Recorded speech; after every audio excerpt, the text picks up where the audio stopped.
bem, voltamos aos seus receptores com o programa Pinga Fogo, série 71, que esta noite lhes apresenta Chico Xavier. A pergunta cabe a Herculano Pires. Chico,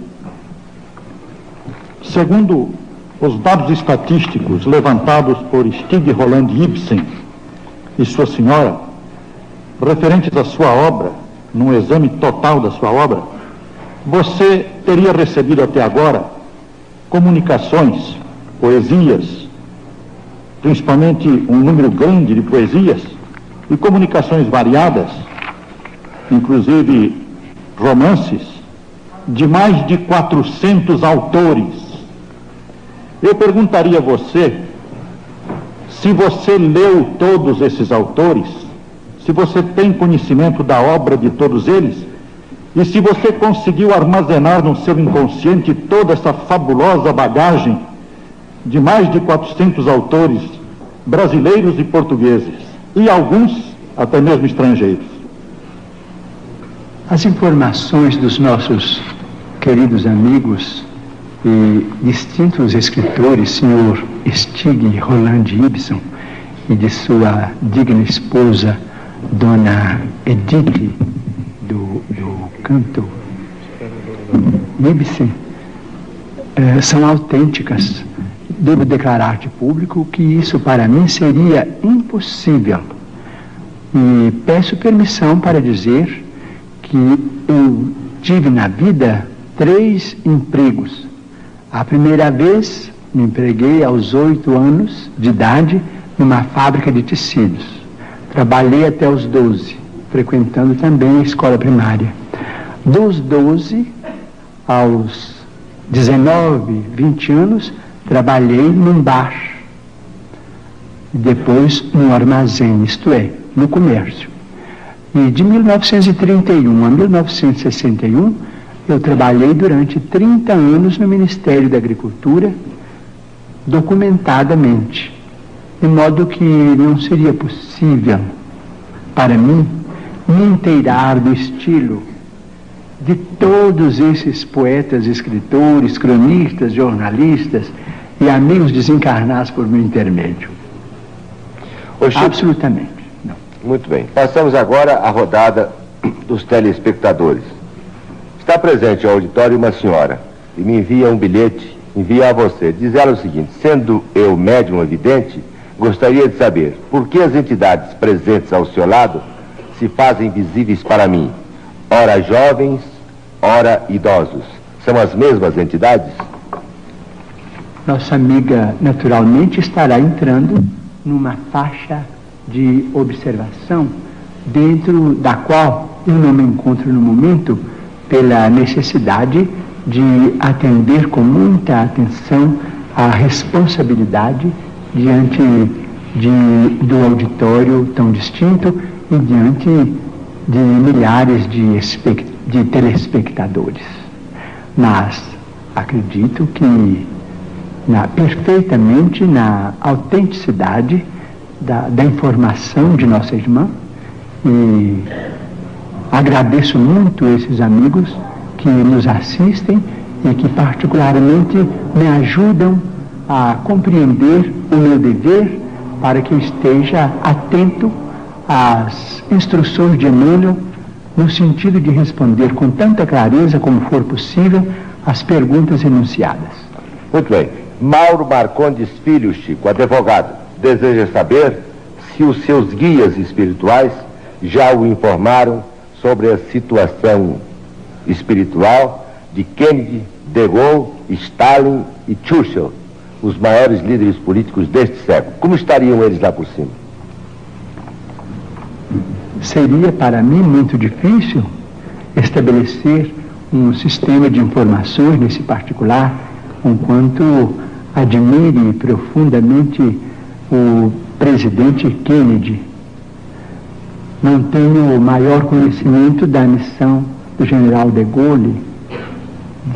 Admiro também muitíssimo Winston Churchill por haver comandado a empresa de defender a civilização ocidental. E de Stalin também não tenho maior conhecimento. Sei que, por informações de amigos, norte-americanos que o presidente Kennedy continua trabalhando pelo progresso do espaço no mundo espiritual. Sim. Continua trabalhando pelo progresso das ideias de emancipação e pela integração das raças e pela fraternidade do povo norte-americano e dos povos do continente e do mundo. É o único de que eu posso dar informações. Senhor Benedito Alves de Oliveira, Rua Almirante Noronha, 465. Pergunta: Chico, você sofre de uma das vistas. Qual a razão de não ter sido operado pelo Arigó? Não tem fé ou não houve oportunidade? Não, o problema é que, certa feita, Dr. Frites, conversando conosco, depois de uma reunião, me disse: Chico, você não admita que as operações mediúnicas se verifiquem simplesmente como privilégio? Quando vocês dormem na Terra, quando se entregam à hipnose do sono, são inúmeros os benfeitores espirituais que trabalham e operam socorro cirúrgico ou socorro de outra natureza em nosso favor, seja no mundo orgânico em que nos sediamos presentemente, ou seja, em nosso campo mental. Quanto ao meu caso ocular, que não foi operável desde o princípio, quando a doença se manifestou, eu creio que este problema foi uma bênção para que eu pudesse me manter mais ou menos relativamente, regularmente, sem ferir os interesses dos bons espíritos durante estes anos da mediunidade. Porque se eu sair do dever, eu sofro muito com os olhos, então estou como um animal que não posso me afastar dos donos, né? Chico, é exato, para frente. É exato que quase todos os membros da sua equipe espiritual sofriam da vista? Não, isso pode ser uma informação interessante, mas ela não é verdadeira. Muito bem. O senhor Aloy Fernandes, da Rua Iguape 6A. Opinião de Chico Xavier sobre a cremação de corpos que será implantada no Brasil.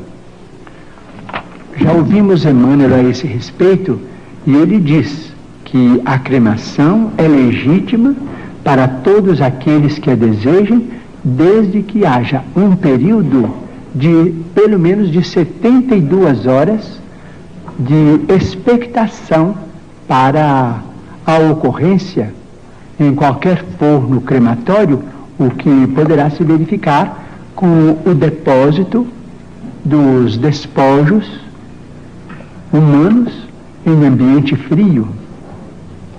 Muito bem.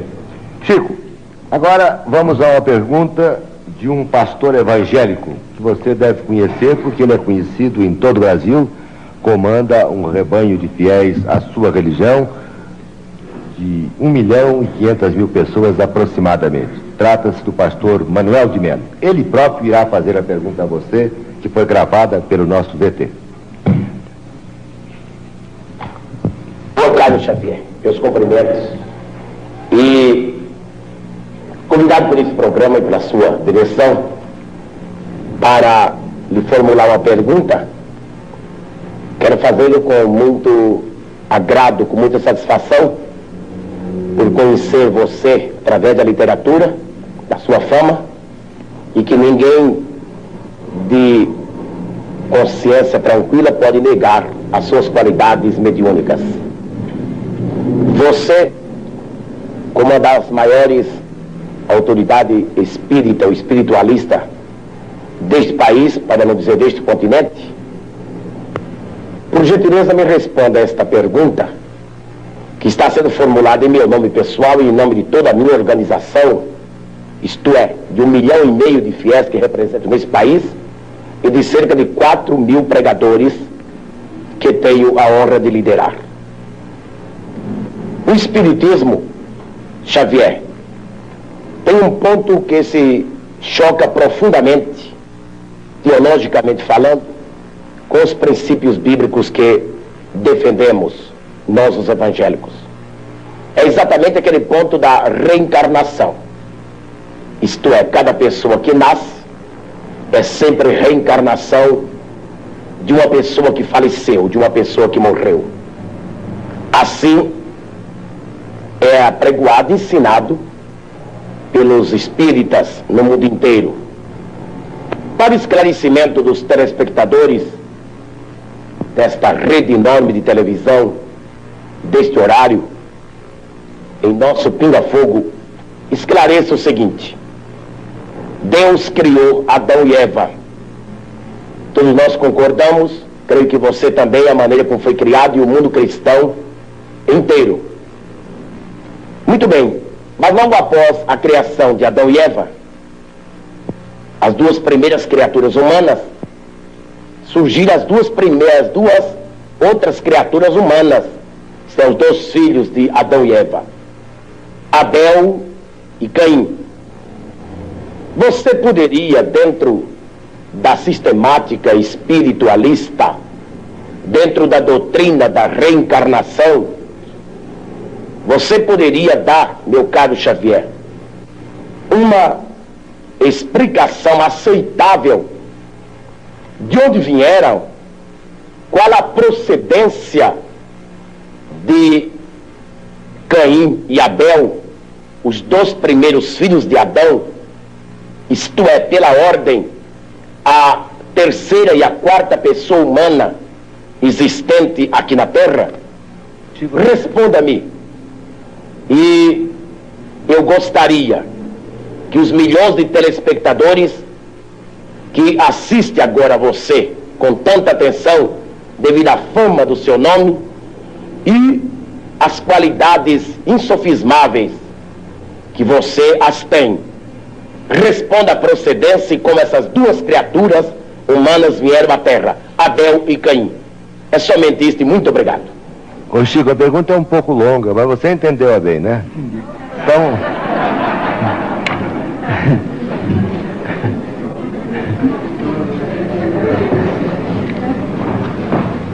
A pergunta do nosso caro amigo, que nos interpela a respeito do texto bíblico, está emoldurada de tamanho carinho que inicialmente nós agradecemos esse tom de fraternidade e ternura humana com que ele emoldura a questão para se dirigir a nós.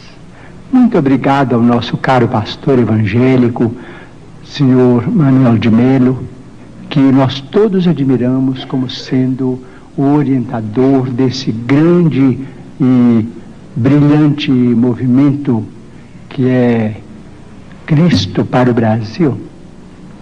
Mas, sem desejar fazer contraperguntas, porque às vezes a contrapergunta não é uma prova de consideração para quem perguntou, mas a Bíblia é o nosso livro santo, livro de todos os cristãos.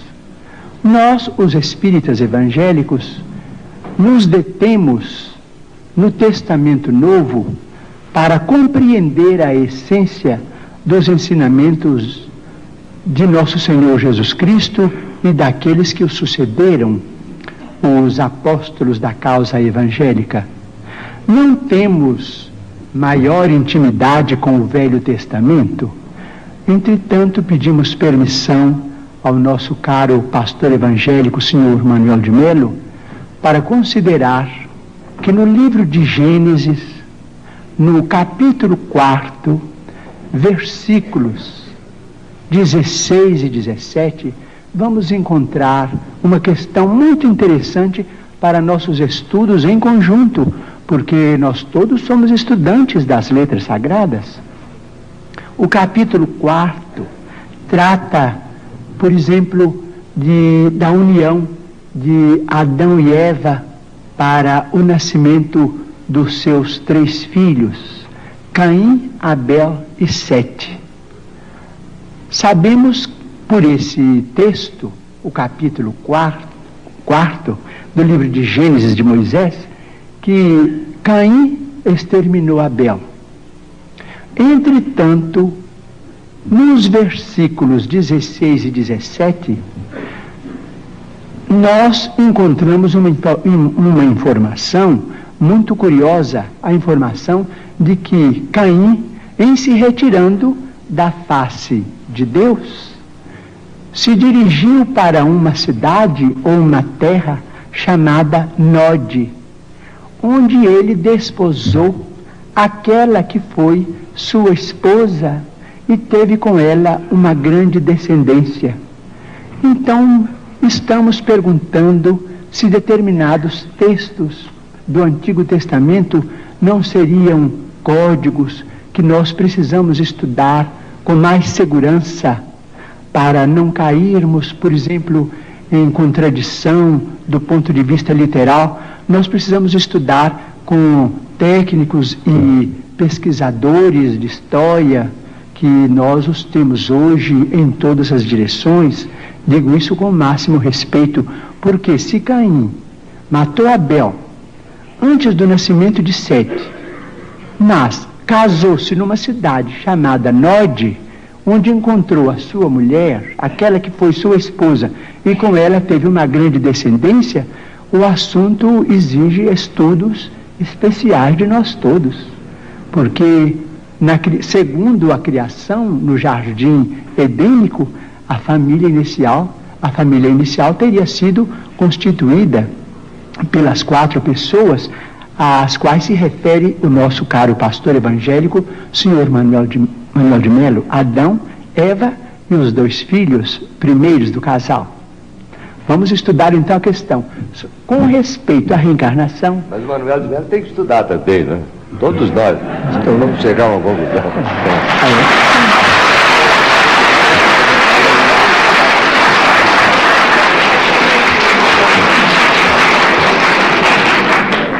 Bom, com respeito à reencarnação, posso dizer? Pode, Chico. Com respeito à reencarnação, nós, os espíritas, estamos diante de uma realidade inconteste para nós.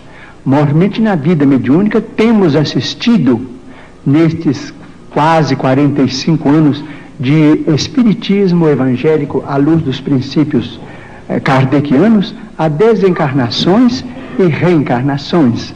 Mas permitimos-nos também perguntar ao senhor Manuel de Melo, ao nosso caro pastor evangélico, senhor da pergunta, e também àqueles que fazem objeções contra os princípios da reencarnação, permitimos-nos perguntar sobre o sofrimento das crianças, por exemplo.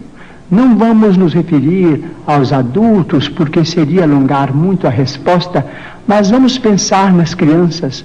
Por exemplo, nós, os espíritas, muitas vezes encontramos determinados casos de suicídio, e às vezes suicídio acompanhados de homicídio, ou às vezes apenas de homicídio. Mas vamos encontrar esses problemas do complexo de culpa levado para além desta vida, e depois esse complexo de culpa renascido com aquele que é responsável por ele através de sofrimentos que só podemos entender através da reencarnação. Por exemplo, muitas vezes temos encontrado, por exemplo, irmãos nossos suicidas que dispararam um tiro contra o coração e que voltam com a cardiopatia congênita ou com determinados fenômenos que a medicina classifica dentro da chamada tetralogia de Fallot. Nós vemos companheiros que quiseram morrer voluntariamente pelo enforcamento e que voltam com a paraplegia infantil, comumente chamada de enfermidade de Little. Nós vemos muitos daqueles que preferiram o veneno e que voltam com malformações congênitas, com problemas miopáticos, com o mixedema, aqueles que às vezes violentam o próprio ventre e que voltam também sofrendo as tendências e que às vezes acabam se desencarnando com o chamado infarto mesentérico. Nós vemos, por exemplo, aqueles que preferiram morrer pelo afogamento para se retirarem da vida num ato de rebeldia contra as leis de Deus. Vemos, por exemplo, aqueles que preferiram o afogamento e que voltam com o chamado enfisema pulmonar. Aqueles que dispararam tiros no próprio crânio e que voltam com tantos fenômenos dolorosos, como, por exemplo, a idiotia, a acromegalia, quando o tiro, vamos dizer, quando o projétil alcança a hipófise, porque nós estamos em nosso corpo físico subordinado ao nosso corpo espiritual. Então, principalmente nos fenômenos, os fenômenos decorrentes do suicídio por tiro no crânio são muito dolorosos, porque vemos a surdez, a cegueira, a mudez congênitas, e vemos este sofrimento em crianças incompatíveis com a misericórdia de Deus, porque nós sabemos que Deus não quer a dor. Diz Emmanuel, se Deus quisesse a dor, Ele não teria nos dado anestesia através da medicina. A dor é uma criação nossa. Chegamos ao além com determinado complexo de culpa e pedimos para voltar ao corpo, trazendo as consequências de nossos próprios atos menos felizes.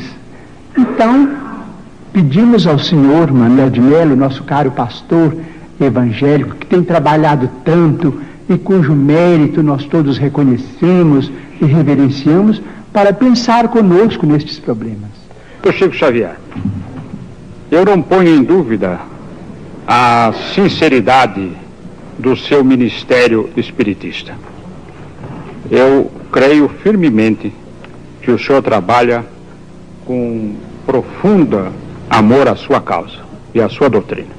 Mas eu vou insistir no aspecto mais conhecido da sua obra, das suas atividades, que é aquela do escritor psicográfico.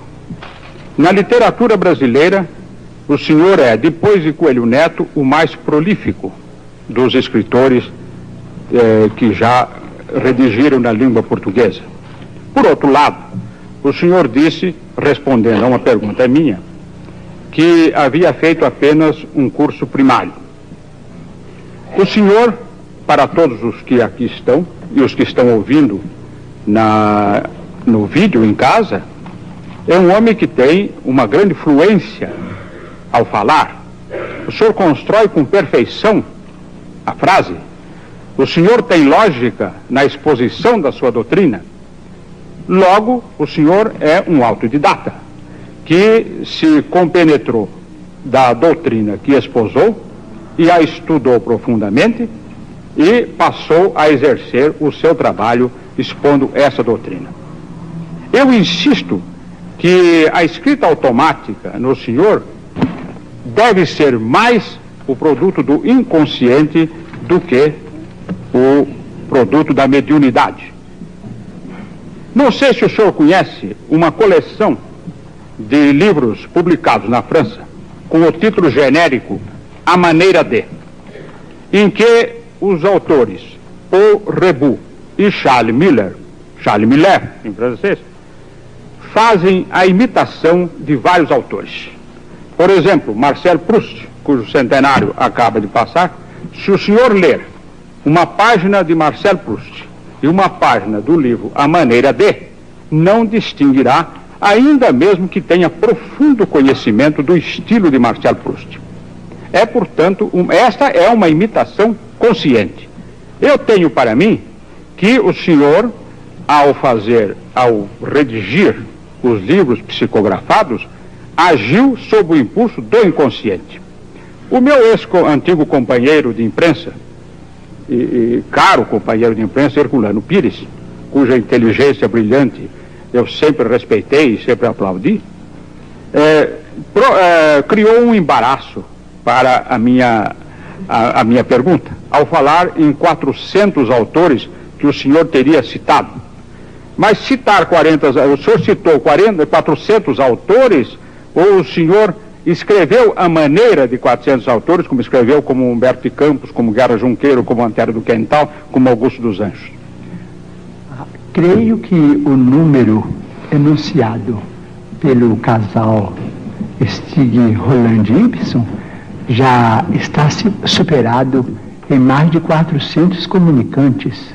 Eles escreveram a maneira deles, mas respeito o ponto de vista do senhor, como respeito qualquer homem de ciência que ainda não pôde aceitar, por exemplo, o realismo da mediunidade. Respeito muito, mas continuo acreditando que eles escreveram a maneira deles, porque em algumas centenas, vamos dizer mais de 300 destes 400 e tantos, hoje parece que quase 500, eu não tinha a menor ideia do que eles escreveram. O senhor conhece um caso famoso ocorrido na Inglaterra de escrita psicografada? Uma senhora de nome Travers Smith psicografou a obra de Oscar Wilde. E os meios literários ingleses não aceitaram como sendo uma obra psicografada de Oscar Wilde. Ainda mais, eu, entre as minhas carreiras, além de jornalista, eu também tenho a de filosofia, e não me constam que obras tão complexas como a de Platão, a de Aristóteles, a de Santo Agostinho, a de Santo Tomás de Aquino, a de Descartes, a de Kant, a de Hegel, a de Nietzsche e a de outros filósofos e outros pensadores tenham sido psicografadas. Não seria por causa da dificuldade de psicografar essas obras? Hegel é quase impossível qualquer trabalho de psicografia. Bem, eu devo voltar um pouco ao nosso pensamento inicial para dizer ao senhor que desde 1931 a presença de Emmanuel em minha vida tem sido a presença de um professor. Ele tem corrigido minhas expressões, ele tem procurado melhorar o meu vocabulário, melhorar as minhas atitudes do ponto de vista verbal. E como o livro estava na frente da presença apagada que eu posso trazer, ele sempre teve muito cuidado em podar tanto quanto possível as minhas impropriedades, que eu sei que são muito grandes. De modo que eu posso declarar de público ao senhor que qualquer estrutura fraseológica mais feliz de que eu possa ser portador, isso se deve à influência de Emmanuel, a presença dele junto de mim, compreendendo a responsabilidade de um programa como este.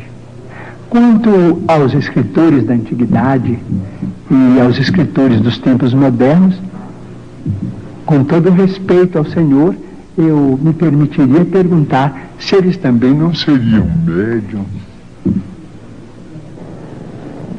Não cabe a mim responder.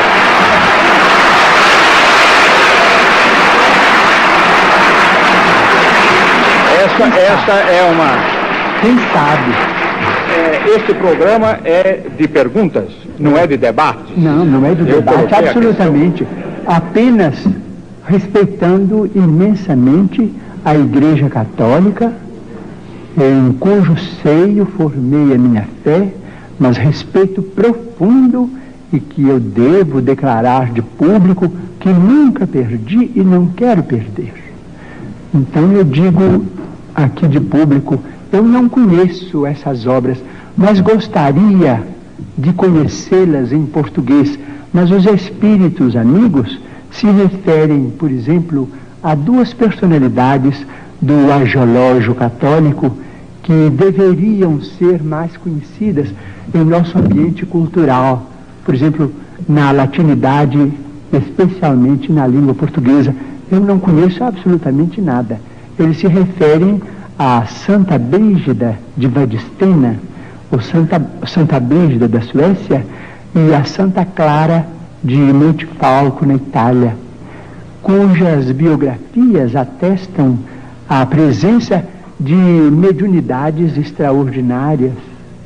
a ponto de, diz Emmanuel, que Santa Brígida de Batistina deixou muitas páginas, vamos dizer, do ponto de vista de autenticidade, absolutamente psicográficas.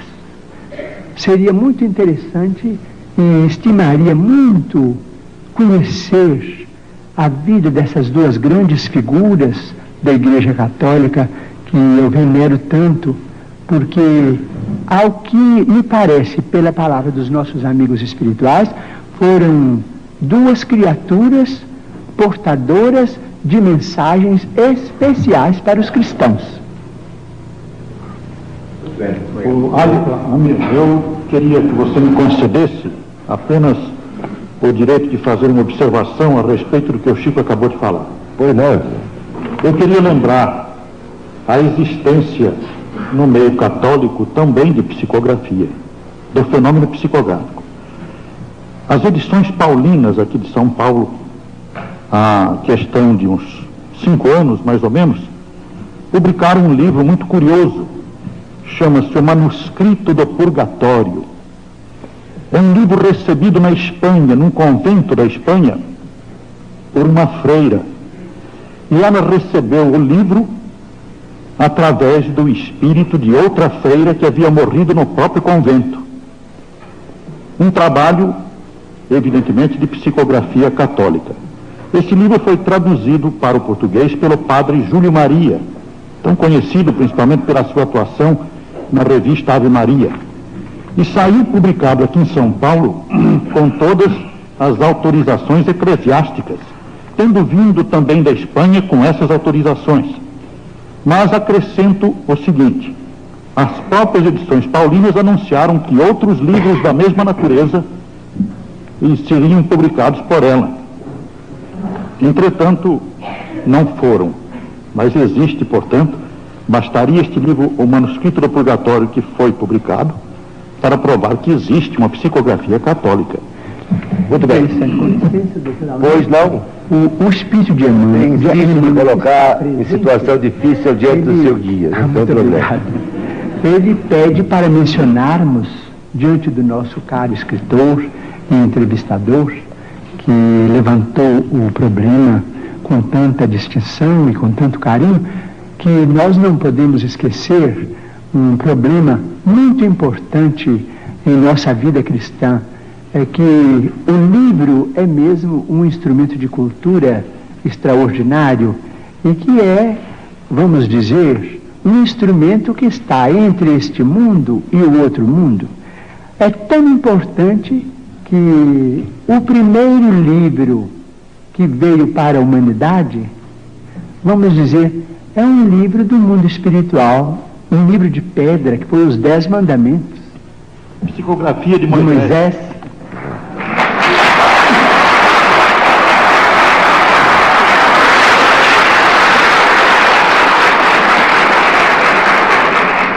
Telespectadores de São José do Rio Preto, que assistem esta noite o Pinga Fogo, informam que dia 8 de agosto próximo, o Chico Xavier estará proporcionando à população daquela cidade uma tarde de autógrafo, às 15h30, não é, Chico? No Instituto Espírita Nosso Lar, em benefício do Lar do Vovô. Isto vai acontecer lá em São José do Rio Preto, no dia 8 de agosto vindouro. Certo, Chico? Certo. Tá? Certo, se Deus permitir, estaremos. Ele vai permitir. Eli Alves com a pergunta seguinte. Pois não, senhor Chico Xavier, eu queria saber agora o seguinte: os espíritas dizem que os renascimentos sucessivos da criatura humana têm por objetivo a sua evolução. Outras correntes espiritualistas, como os teosofistas, os messiânicos, também dizem que nós estamos no limiar de uma era de grande beleza, a era de Aquário, em que a humanidade será muito mais feliz. Eu gostaria de perguntar ao senhor o seguinte: se temos mais de uma dezena de séculos de evolução, se estamos no limiar de uma era de encontro da criatura humana consigo própria, como que o senhor explica as violências do mundo atual, como a guerra do Vietnã, a violência da sociedade de consumo? Isso a nosso ver, não representa grande evolução da humanidade. Violência do mercado de consumo? A sociedade de consumo. Sim. E a violência da guerra do Vietnã, por exemplo. Sim, nós vamos dizer, esses fenômenos todos, diz o nosso Emmanuel que está presente, caracterizam mesmo o período de transformação em que nós nos encontramos. Diz ele, o nosso companheiro materialista dirá natureza, mas para nós os religiosos, natureza é sinônimo de manifestação de Deus. Então Deus cria a natureza, Deus cria a vida, mas o homem, os homens ou as mulheres do planeta são filhos de Deus e podem modificar a criação de Deus. Nós nos encontramos no limiar de uma era extraordinária. Se nos mostrarmos capacitados coletivamente a recebê-la com a dignidade devida.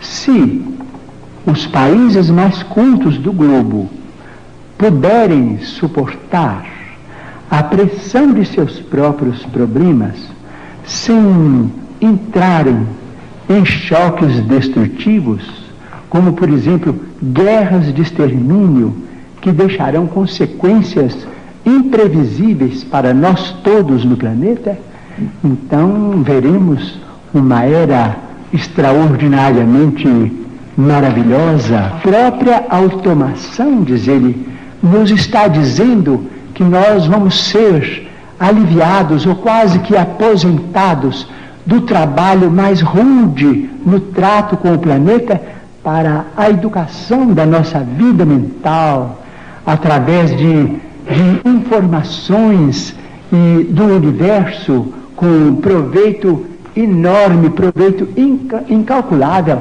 para benefício da humanidade. Mas isso terá um preço, terá o preço da paz. Se nós pudermos nos suportarmos uns aos outros, quando não nos pudermos amar uns aos outros, segundo os preceitos de Jesus, até que essa era prevaleça, provavelmente no próximo milênio, não sabemos se no princípio, se no meados ou se no fim. O terceiro milênio nos promete maravilhas, mas se o homem, filho e herdeiro de Deus, também se mostrar digno dessas concessões. A Igreja Católica cada dia tem aumentado mais sua atuação no sentido de que haja mais justiça social no mundo, melhor distribuição de renda. Aqui mesmo no Brasil, a participação da Igreja na área social tem sido muito grande, o que, aliás, tem lhe causado até alguns problemas. O que o Espiritismo no Brasil tem feito nesse sentido? Ou, por acaso, prega o conformismo na vida material? O Espiritismo não prega o conformismo do ponto de vista em que o conformismo é interpretado. O Espiritismo nos pede paciência para esperar os processos da evolução e as realizações dos homens dignos que presidem os governos, cooperando de nossa parte tanto quanto possível para que as leis desses mesmos governos sejam executadas. De modo que, se estamos subordinados ao critério de nosso Senhor Jesus Cristo, que estabelece aquele princípio de a Deus o que é de Deus e a César o que é de César, isto é, aquilo que pertence ao mundo superior da nossa mente, as realizações com Deus, que constitui o progresso e o aprimoramento de nossa alma, e aquilo que nós devemos aos poderes constituídos no mundo, que nos orientam e que administram os nossos interesses, então o Espiritismo não se sente, vamos dizer, o Espiritismo evangélico não se sente absolutamente inclinado a qualquer participação no partidarismo de ordem política para solucionar os problemas da vida material, conquanto reconheça que todos devemos trabalhar. O Espiritismo nos ensina que se existe fome, não é por culpa da terra, assim como se o rio não tem culpa quando passamos por cima dele numa ponte cometendo um delito contra a higiene? As leis são magnânimas, mas a vacina contra a ignorância é a instrução, e a vacina contra a penúria é o trabalho. Em vez de, vamos dizer, de pedir melhoria de rendas, vamos pensar assim, conquanto todos precisemos do dinheiro, todos necessitamos do dinheiro como sangue de nossas realizações materiais e seiva da nossa civilização. Nós todos precisamos do dinheiro, seja ele apresentado de que forma for, em qualquer regime, porque o dinheiro é um documento daqueles que nos governam e que nos credenciam para o serviço aquisitivo onde estejamos. Conquanto precisemos todos do dinheiro, se pensássemos, por exemplo, em trabalharmos todos e em organizar, vamos dizer, as questões do trabalho com o aproveitamento das nossas energias integrais, então cremos que o problema seria quase que imediatamente resolvido. Vamos dizer que na atualidade dessemos ou que venhamos a dar a liderança das empresas, a chefia das equipes, as inteligências juvenis, como vem acontecendo quase que em todos os países de vanguarda, mas sem desvalorizarmos a madureza que começa de 40, 45, 50 anos, colocando a madureza com seu discernimento a serviço da coletividade, proporcionando aos homens e às mulheres que já amadureceram na experiência física trabalho e mais trabalho, desde que eles tenham condições orgânicas compatíveis com essa necessidade, mas prestigiando a personalidade humana em sua condição de pessoa amadurecida, no trabalho remunerado, ou tão altamente remunerado quanto possível, nós resolveríamos o problema sem entrarmos em atrito com a autoridade legal. Eu me lembro, entre as suas obras, de algumas obras de psicografia que são bastante importantes do ponto de vista doutrinário para o espiritismo.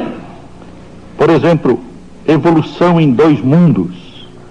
E me lembro que este livro foi escrito psicograficamente por você e pelo Dr. Valdo Vieira.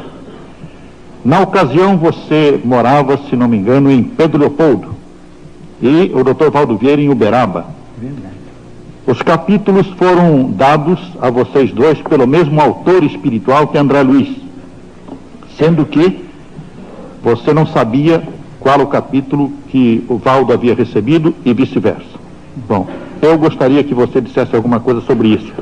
Mas queria lembrar também Mecanismos da Mediunidade, que me parece um livro dotado de tanta informação científica atual dos nossos tempos e relacionando todas as conquistas da técnica atual com os problemas mediúnicos, que eu creio que você nunca teve oportunidade de obter conhecimentos pessoalmente a respeito desses assuntos. Eu gostaria que você nos dissesse alguma coisa sobre esses dois livros. O que eu posso dizer é que eu tenho a maior dificuldade para compreender esses dois livros, porque eles são basados numa linguagem quase que inacessível à minha capacidade de entendimento, porque eles foram recebidos nas condições em que o nosso caro amigo professor Herculano Pires menciona, mas é o caso da mediunidade psicográfica. Eu não posso emitir juízo algum, porque o livro é mais para técnicos, em matéria de evolução e em matéria de comunicações neste mundo mesmo. Não posso emitir julgamento nenhum, porque não estou à altura. Para isso eu precisaria ter de mim mesmo uma diplomação acadêmica, Chico, para que o Espírito de Emmanuel encontrasse em mim recursos. Com licença, eu não pediria a você julgamento. eu queria que você nos dissesse alguma coisa sobre a maneira por que eles foram escritos. De que maneira você recebeu, qual foi a motivação para que este Evolução em Dois Mundos, que é um livro que coloca o problema da evolução dentro do espiritismo, relacionando o processo evolutivo no mundo material e no mundo espiritual, é um livro de profundo esclarecimento do problema evolutivo.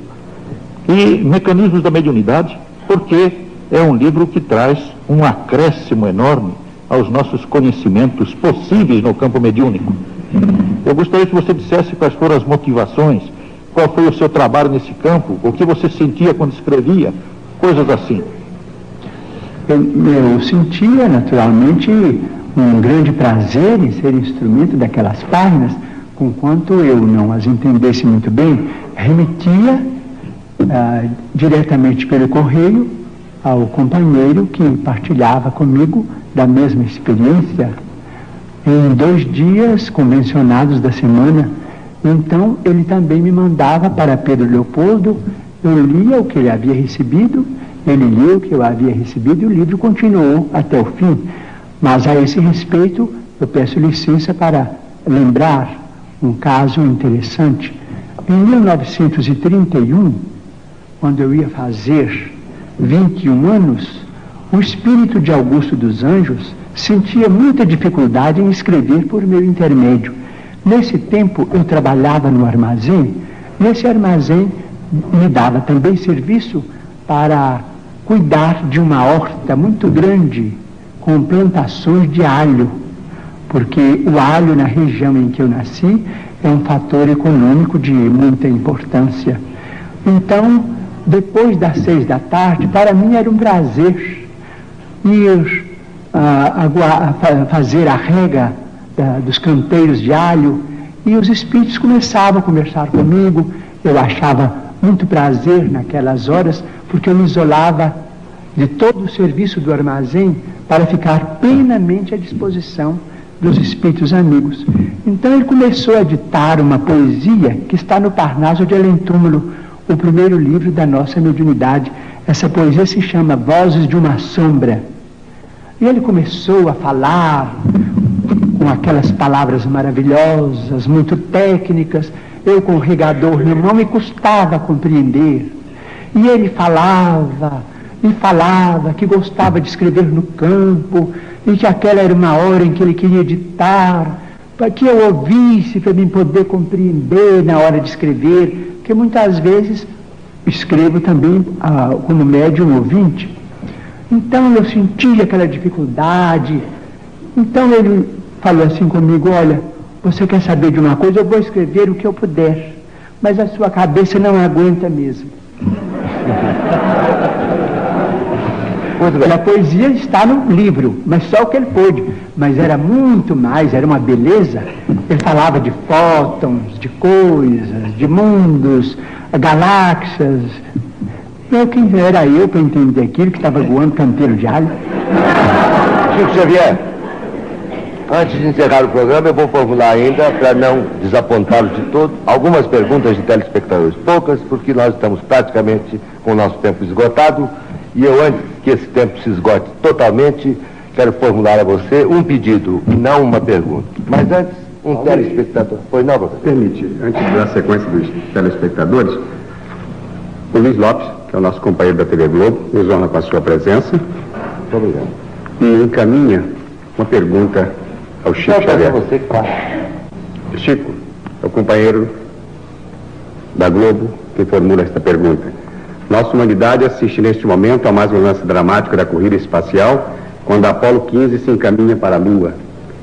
Acreditam os mestres espirituais de Chico Xavier se ainda em nossa atual civilização o homem poderá entrar em contato com civilizações de outros planetas?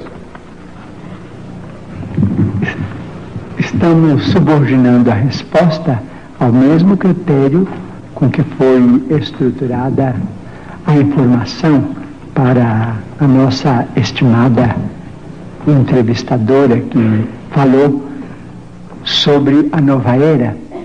Se não entrarmos numa guerra de extermínio nos próximos 50 anos, então nós podemos esperar realizações extraordinárias da ciência humana partindo da Lua.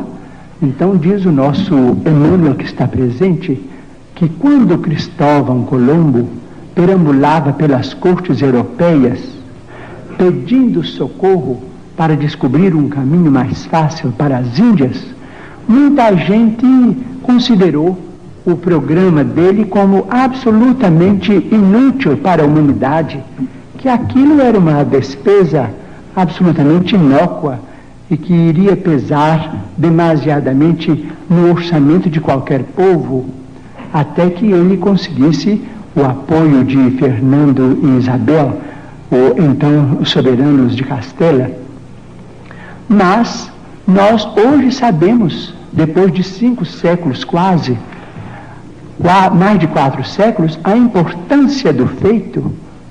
Então nós não podemos também acusar os nossos irmãos que estão se dirigindo à Lua para pesquisas que devem ser consideradas da máxima importância para o nosso progresso futuro, porque as despesas efetuadas com isso serão naturalmente compensadas talvez com a tranquilidade para uma sociedade mais pacífica na Terra, porque se não entrarmos, por exemplo, num conflito de proporções imensas, então na Lua é possível que o homem construa as cidades de vidro, as cidades estufas, onde cientistas possam estabelecer pontos de apoio para a observação da nossa galáxia.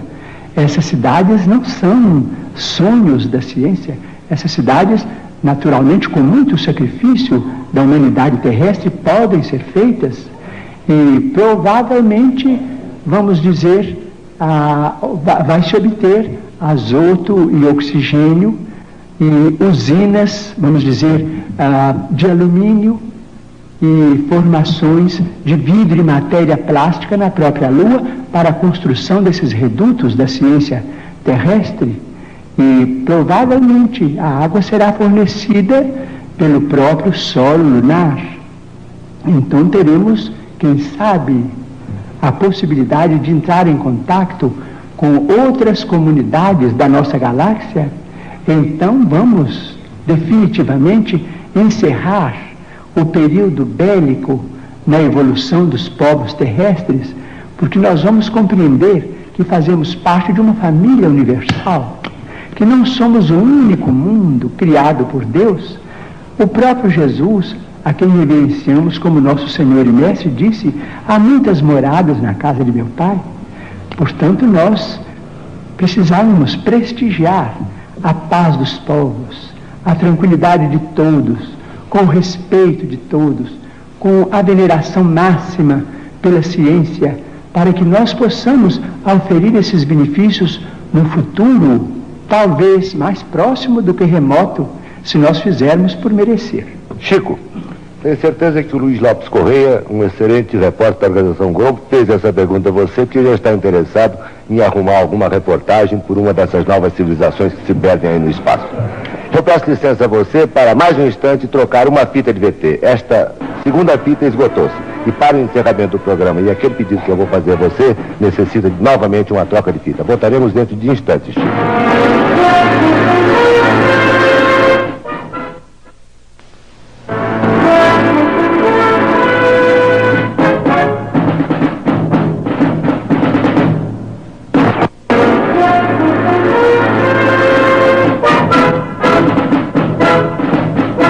Voltamos agora para o encerramento definitivo de Pinga Fogo desta noite, que lhes apresentou o médio Chico Xavier. O programa ultrapassou em muito o seu horário habitual. Estamos com 2 horas e 20 minutos de programa.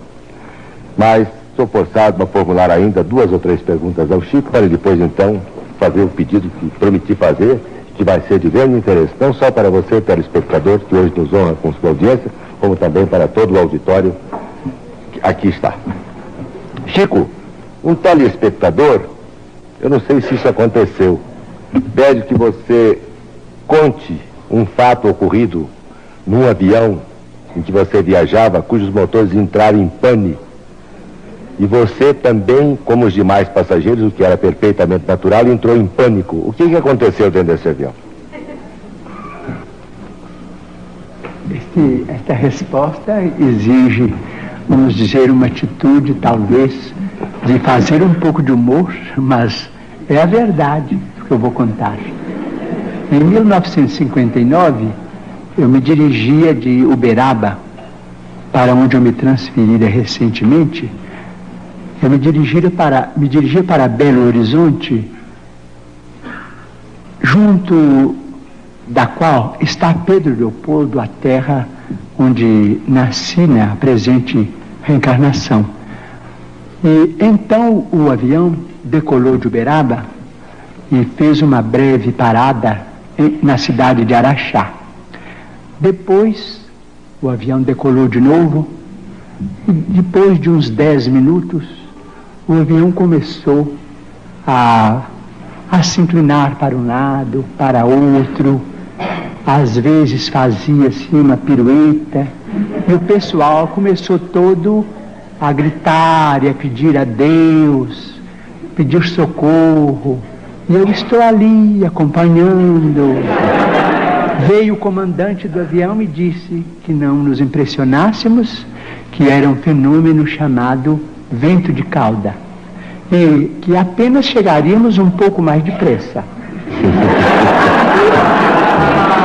Mas algumas pessoas disseram mais depressa no outro mundo. Eu então comecei também a me impressionar, porque eu não sei qual é o nome técnico da evolução que o aparelho fazia. Uma pessoa entendida em aeronáutica saberá descrever o caso, dizendo os nomes em que um avião roda de cabeça para baixo, e nós íamos e muita gente começou a vomitar e a gritar, a apertar o cinto. Aqueles amigos começaram a orar, senhoras começaram a fazer o terço, eu com muito respeito, mas quando vi aquela atmosfera eu comecei a gritar também. Eu falei assim, bem, todo mundo está gritando, eu também vou gritar, porque isso é a hora da morte. Então comecei a gritar, valei-me, meu Deus. Comecei a pedir socorro, a misericórdia de Deus, mas com fé, com escândalo, né? Mas com fé. Então nisso, peço até permissão para dizer que alguém disse assim a um sacerdote católico que estava não muito longe de mim. Alguém disse assim, o Chico Xavier está ali, ele é médium e é espírita.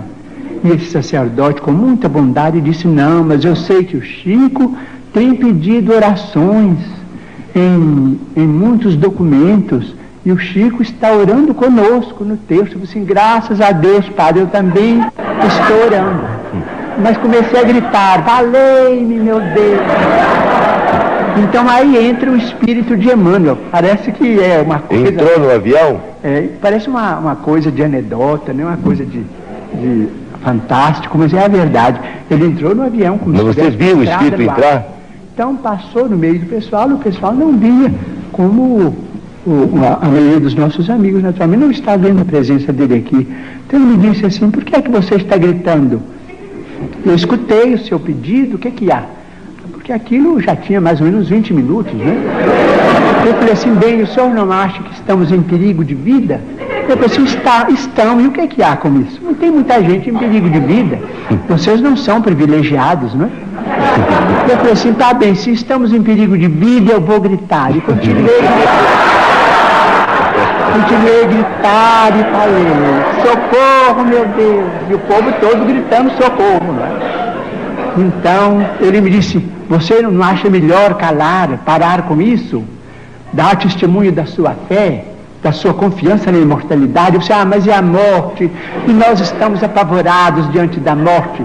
Ele falou assim, está bem, então você acha que vai morrer? Eu falei assim, o senhor não acha que estamos em perigo de vida? Eu disse, estão. Eu disse, está bem, eu estou com muito medo e estou apavorado.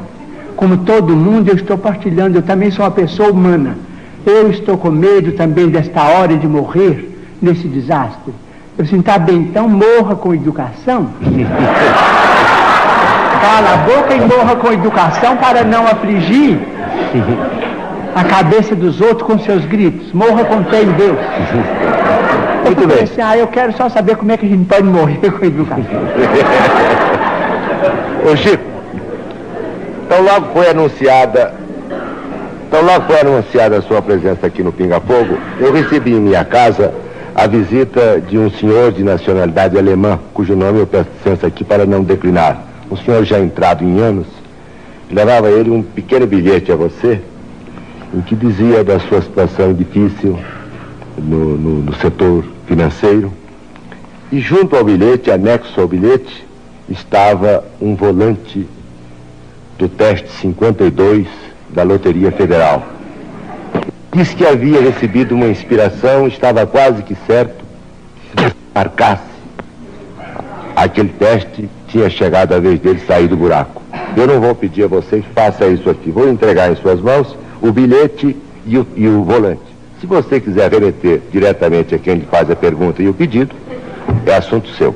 Ele se referia à loteria federal ou esportiva? Esportiva, perdão. A loteria esportiva? Loteria esportiva. Ele disse que havia tido uma intuição.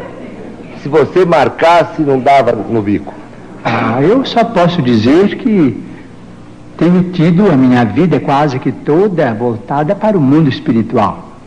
Mas quero dizer também que eu sou brasileiro e adoro Pelé. E se eu puder ganhar na loteria esportiva, eu vou ficar muito feliz. Você não vai marcar por aí, né? Tá muito bem, Chico. Chico, tem aqui uma pergunta de Dona Maria Lúcia Silva Gomes, Avenida Tucuruvi, 763. Pergunta como se explica o homossexualismo e a perturbação no comportamento sexual à luz da doutrina espírita. Temos tido alguns entendimentos com espíritos amigos e notadamente com Emmanuel a esse respeito. O homossexualismo, tanto quanto a bissexualidade ou bissexualismo, tanto como a sexualidade, são condições da alma humana, não devem ser interpretados como fenômenos espantosos, como fenômenos atacáveis pelo ridículo da humanidade. Tanto quanto acontece com a maioria que desfruta de uma sexualidade dita normal, aqueles que são portadores de sentimentos de homossexualidade ou bissexualidade são dignos do nosso maior respeito. E acreditamos que o comportamento sexual na humanidade sofrerá de futuro revisões muito grandes, porque nós vamos catalogar, do ponto de vista de ciência, todos aqueles que podem cooperar na procriação e todos aqueles que estão numa condição de esterilidade. A criatura humana não é só chamada à fecundidade física, mas também a fecundidade espiritual. Quando geramos filhos através da sexualidade dita normal, somos chamados também à fecundidade espiritual, transmitindo aos nossos filhos os valores do espírito de que sejamos portadores. Não nos referimos aqui aos problemas do desequilíbrio, nem aos problemas da chamada viciação nas relações humanas. Estamos nos referindo a condições da personalidade humana reencarnada, vamos dizer, muitas vezes portadora de conflitos que dizem respeito, seja a sua condição de alma em prova, ou a sua condição de criatura em tarefa específica.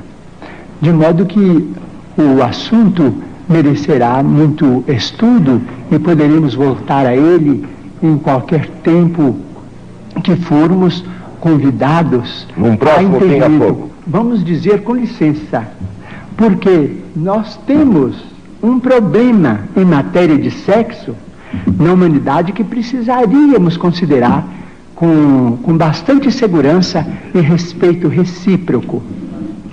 Vamos dizer se as potências do homem na visão, na audição, nos recursos imensos do cérebro, vamos dizer, nos recursos gustativos, nas mãos, na tactilidade com que as mãos executam trabalhos manuais, nos pés, se todas essas potências foram dadas ao homem para a educação, para o rendimento no bem, isto é, potências consagradas ao bem e à luz, em nome de Deus, seria o sexo, em suas várias manifestações, sentenciado às trevas?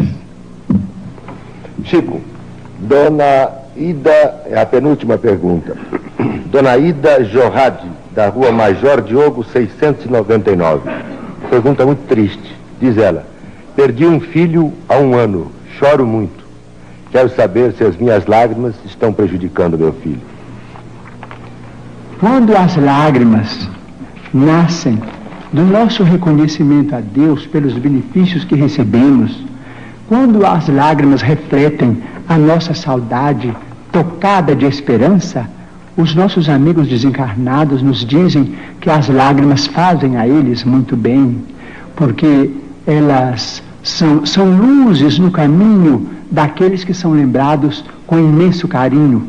Mas quando as nossas lágrimas traduzem revolta de nossa parte diante dos desígnios divinos que nós não podemos de imediato sondar, quando essas lágrimas retratam rebeldia, essas lágrimas prejudicam os desencarnados, tanto quanto prejudicam os encarnados também.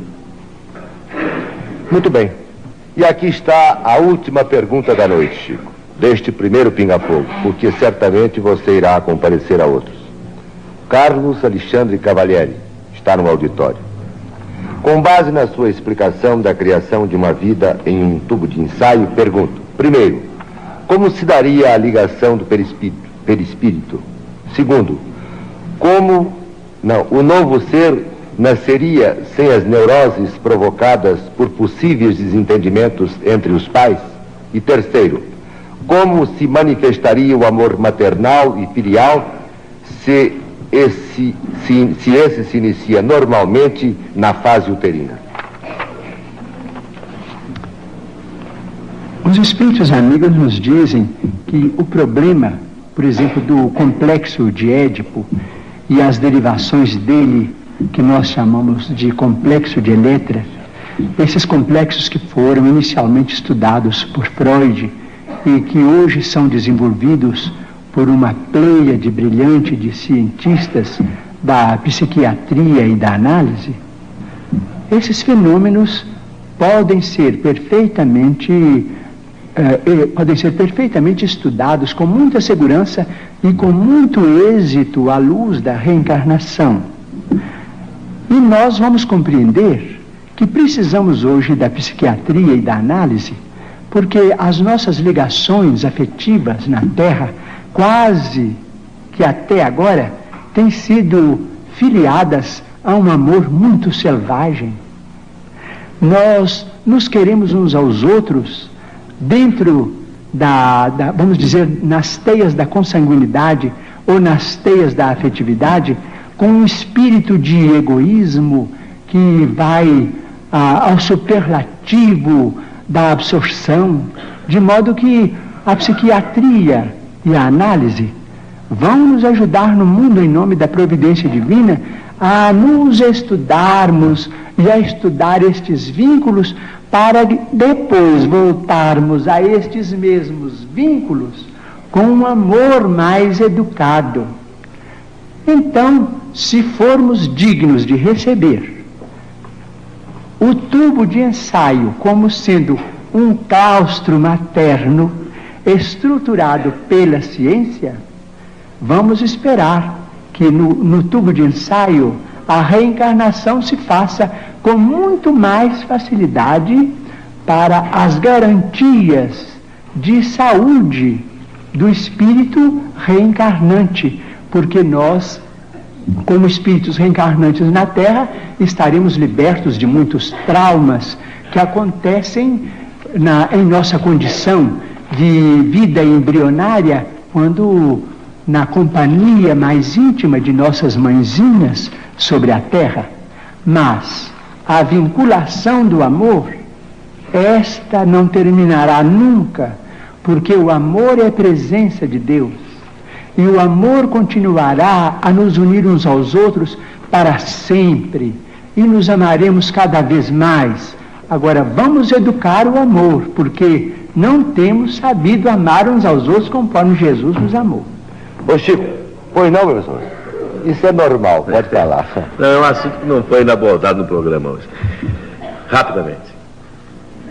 O senhor acha que os espíritos que se manifestam nos terreiros de Umbanda, dizendo-se guias de cura, pretos velhos, índios, caboclos, são espíritos evoluídos da luz? Como explica as curas conseguidas por muita gente conhecida em terreiros? Será que o mal pode apresentar-se através do bem, ou então tomando a sua forma? Nós respeitamos a religião de Umbanda como devemos respeitar todas as religiões. A noite avança e o programa continua, e nós estamos preocupados com o tempo que estamos roubando à TV Tupi e aos nossos amigos do auditório. Mas vamos recorrer ao caso das leis kármicas.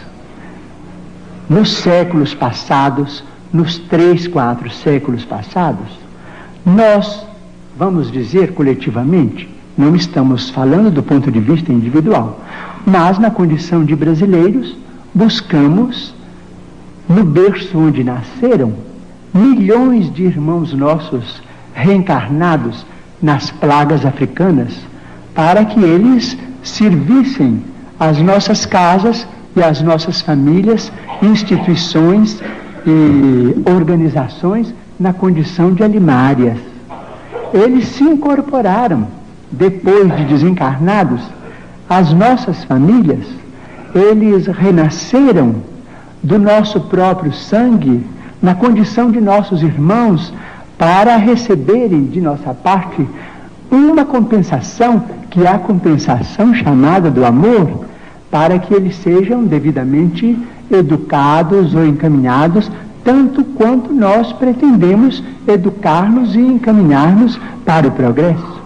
Então temos a religião de Umbanda, que vem como uma organização dos espíritos, recentemente, porque 4 séculos é um tempo curto nos caminhos da eternidade, recentemente trazidos para o Brasil. Eles organizaram agora, seja numa condição ou noutra. Nós no Brasil não conseguimos pensar em termos de cor, nós todos somos irmãos, de modo que eles organizaram uma religião sumamente respeitável também. Eles também veneram Deus com outros nomes, veneram os emissários de Deus com outros nomes. Respeitamos-los todos e acreditamos que em toda parte onde o nome de Deus é pronunciado, o bem pode se fazer. Agora, encontramos na doutrina espírita, individualmente e coletivamente, em nos referindo aos companheiros da doutrina espírita, a faixa que nos compete no campo de nossa evolução, para estudos do nosso destino, para estudo da imortalidade. Quanto a problemas de curas, permitimos-nos lembrar uma coisa, é que às vezes nós pedimos socorro a determinadas organizações para a cura imediata de determinados impedimentos físicos. Essa cura parece, talvez, forçada por nossas exigências, porque muitas vezes os nossos irmãos trazidos das plagas africanas se habituaram, de certo modo, a obedecermos quase que cegamente. Eles se afeiçoam a nós com uma afeição, vamos dizer, terrível, do ponto de vista do egoísmo, de que nós todos, por enquanto, principalmente em se referindo a mim, somos portadores. Então, exigimos uma cura que se faz de imediato no campo físico, mas nos esquecemos de que, às vezes, a cura física é um caminho para encontrarmos mais adiante desastres morais de consequências imprevisíveis. Então, se as curas demoram no ambiente kardeciano, ou se demoram no campo da medicina, vamos respeitar o problema dessa demora, dessa dilação, porque aquilo se verifica em nosso próprio benefício.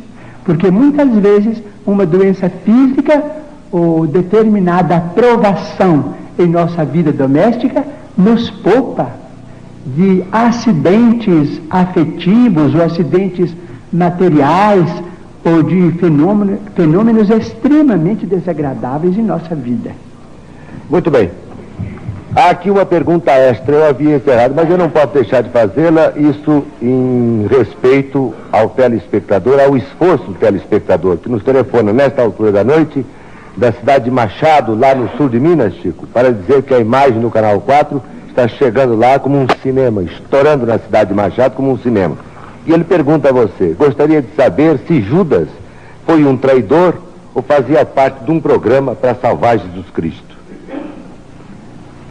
Sinceramente, eu sou uma formiguinha diante de um processo que teve consequências tão grandes na história da humanidade. Mas eu creio que nós podemos nascer ou renascer com as nossas tendências inferiores e, naturalmente, induzidos ao mal, porque nós todos não, eu digo, eu sou portador de tendências inferiores muito, vamos dizer, muito pouco recomendáveis, vamos dizer assim, mas se eu deixo essas tendências à solta, e se eu vou praticar com elas males maiores do que aqueles que eu já cometi em existências passadas, eu sou responsável, conquanto possa ser instrumento para o resgate de determinadas situações ou peça na engrenagem da história de grupos ou de coletividades com consequências agradáveis ou desagradáveis para o futuro. Individualmente nós devemos pensar que nós temos determinadas tendências, vamos dizer, tentações, mas devemos resistir às tentações. Creio que Judas poderá ter renascido com tentações muito grandes para se apropriar da autoridade política e de exigir que nosso Senhor Jesus Cristo tomasse as rédeas do poder humano. Acredito. Mas creio que ele não devia ter deixado essas tendências assumirem o caráter que assumiram. É o que eu penso. Muito bem, Chico Xavier, chegamos ao fim do Pinga Fogo. E aqui está o meu pedido, que tenho certeza é o pedido de todas as pessoas que lotam este auditório e dos milhares e milhares de telespectadores que até a esta altura da noite nos honram com sua audiência. Nós queríamos que, ao encerrar este Pinga Fogo, o mais longo desta série, 2 horas e 45 minutos, e tenho certeza, o melhor de todos eles no sentido de audiência e também daquilo que você pudesse transmitir como mensagem aos que nos assistiram e nos ouviram, eu peço a você que tente psicografar uma mensagem dos seus guias. Seria possível? Vamos tentar. Quero formular um pedido, então, ao público presente, ao auditório, para que se mantenha no mais completo silêncio, a fim de que Chico possa se concentrar alguns segundos a fim de tentar esta mensagem. Poderíamos pedir um pouquinho de música que ajudasse? De música que ajudasse? Vou pedir ao Galon.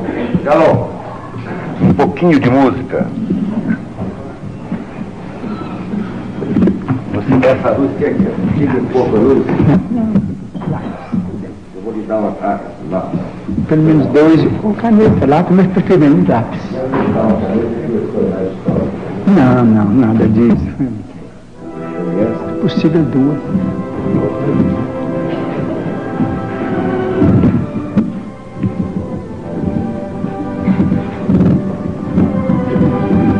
Muito obrigado. Dá.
Chico Xavier agora irá ler a mensagem que acaba de psicografar. Segundo milênio. Apaga-se o milênio, a sombra deblatera. Vejo a noite avançar do anseio em que me agito. Guerra e sonho de paz estadeiam um conflito de polo a polo. A dor reclama em longa espera. Explode a transição no ápice irrestrito. A cultura perquire, a crença se oblitera. A forma antiga em luta aguarda a nova era. Roga-se tempo novo ao tempo amargo e aflito. A civilização atônita, insegura, lembra um tesouro ao mar que a treva desfigura, vagando aos turbilhões de maré desvairada. Entretanto, no mundo, a nau que estala e treme, a luz prossegue e brilha. O Cristo está no leme, preparando na terra a nova madrugada. Ciro Costa.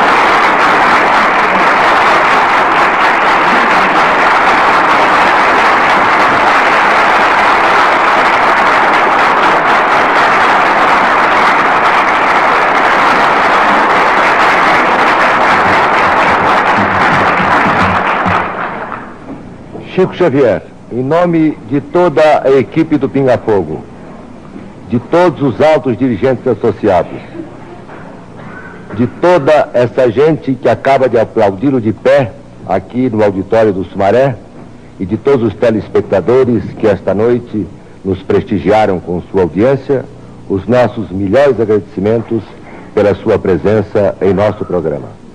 Volte a Uberaba, a sua querida Uberaba, levando com a sua humildade a certeza de que você realizou esta noite um extraordinário pinga-fogo. Muito obrigado, Chico Xavier. São seus os instantes finais para o seu boa noite aos telespectadores. Nós é que estamos muito agradecidos. Esta reunião do Pinga-Fogo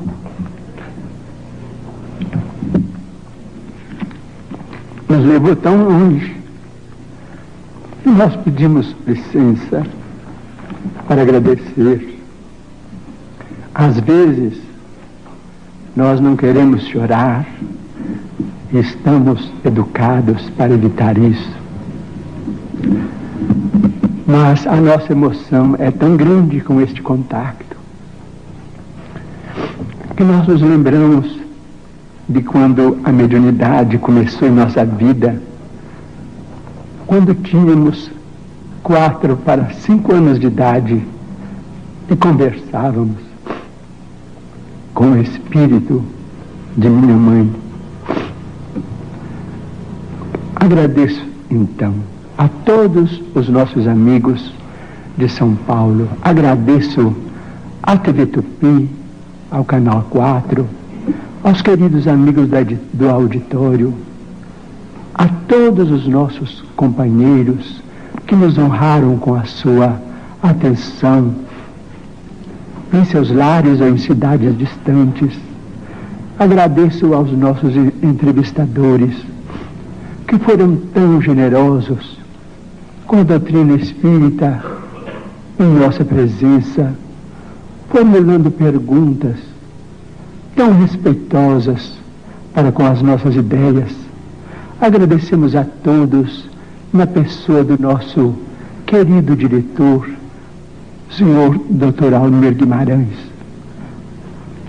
Nós pedimos ainda permissão para agradecer daqui, de tão longe, a terra generosa da cidade de Uberaba, aquela comunidade amiga que nos recebeu há quase 13 anos consecutivos, que nos abraçou e que nos abençoa maternalmente como um filho entre os seus filhos. Devo a Uberaba aquilo que nunca resgatarei, por mais trabalhe dentro da minha existência. Devo carinho, amor, consideração, respeito, e isso faz a nossa alegria de trabalhar e de viver.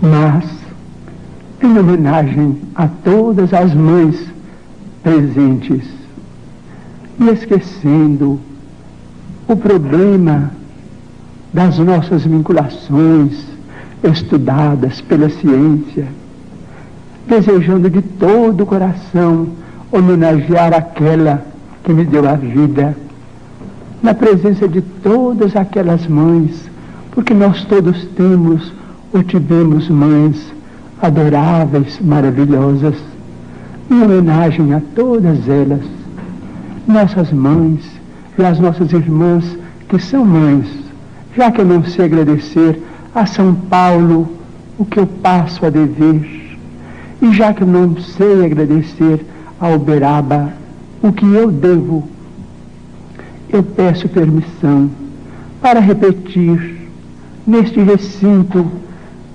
do qual recebemos tantas mensagens de cultura, de consolação, de bondade, de otimismo, através dos canais da televisão, através da imagem e do som transmitidos a longas distâncias. Peço permissão para condensar o meu agradecimento recitando a oração que ela orava comigo em espírito, quando eu tinha 4 para 5 anos de idade.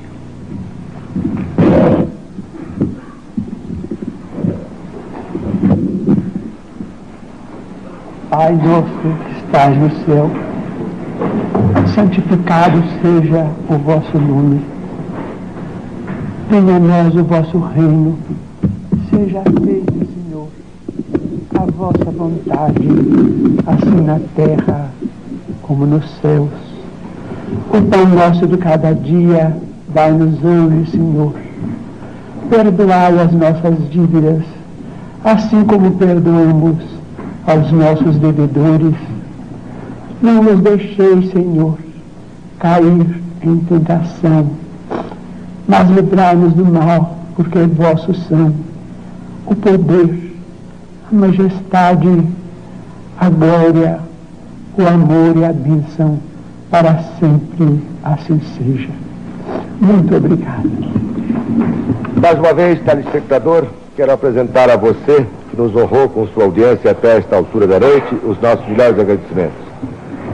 A este auditório seleto que aqui comparece e que nos prestigiou também grandemente, os nossos melhores agradecimentos. E que compareçam mais vezes ao Pinga Fogo quando aqui comparecer um entrevistado da altura de um Chico Xavier. Quero agradecer particularmente aos meus bons amigos João Escatimburgo e Herculano Pires, que não pertencem à equipe do Pinga Fogo. Comparecem hoje como os nossos convidados especiais, atendendo prontamente ao nosso convite. Ao Reale, ao Saulo e a Eli dispensam agradecimentos porque eles pertencem efetivamente à equipe.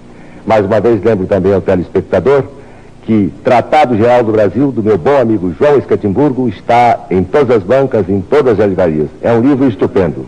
Estudo de problemas brasileiros, moral e cívica, para uso nos cursos superiores, de acordo com o programa oficial. Este é o meu agradecimento à sua presença, Escatimburgo. Muito obrigado.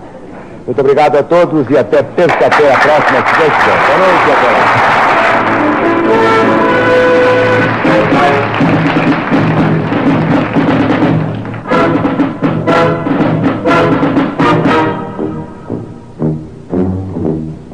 Acabamos de apresentar mais um Pinga Fogo, outro espetáculo da liderança concreta, que estará de volta terça-feira próxima, 11h30. E agora fique com o Internacional Antônio Leite e o seu Diário de São Paulo na TV.